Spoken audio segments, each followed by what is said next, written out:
Devi from Anurag. Devi is the president of Anurag's Data Center Solutions, and we've just been having a coffee just talking about the investment climate here in India, or here in Mumbai and in India generally. Devi, can you share with people watching, like, what's the investment climate now like in India? Yeah, sure, James. Thank you for having me as a part of your video series. So, the investment climate in India for data centers is, if I have to put it in one word, I would say it's very vibrant, to the extent that there's more liquidity chasing limited opportunities. We did a report sometime back at Anurag where we estimated the total supply that's coming up over the next 3 years to be about 1 gigawatt, which approximately needs an investment of, say, $5 billion US.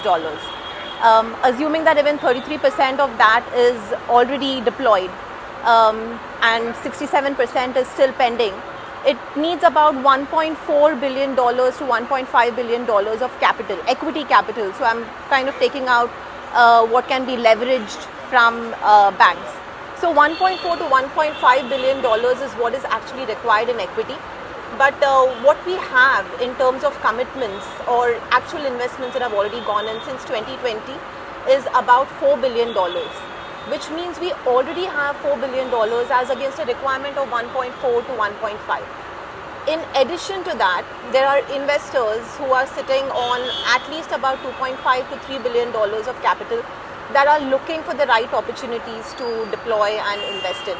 So there's more money, there's a lot of money which is chasing very limited opportunities, and I think that's kind of skewing the opportunity in the market today. Yeah, well, like I said, I was just chatting to Devi before, and I've had a number of conversations with a lot of the operators, some who are trying to get into the market and some who've got long established presence here, and it certainly seems like a very buoyant marketplace. And any challenges or pitfalls that people need to be aware of? Yeah, so James, what's happening is that most of this money that is looking at deployment is chasing hyperscale opportunities. Most of the investors, they want to ensure that the operators are tying up hyperscale customers for their facilities as a precondition, or at least have enough visibility of having a hyperscaler coming in before they can deploy money. So in that sense, I would say India has 3 big hyperscalers, just the big 3. And so I would say that capital is kind of oligopolized, if that's a word.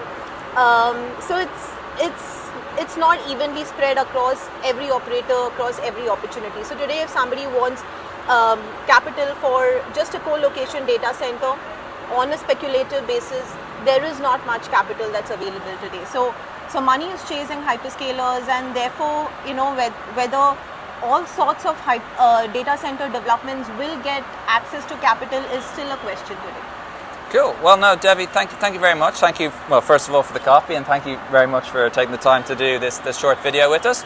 I'll of course tag Devi in the LinkedIn post. So if you want to reach out, find out how Anurag can help you with your development plans in India, please reach out. And yeah, thank you for watching. Thank you, James. Thanks, Devi. Thanks for joining. Thanks.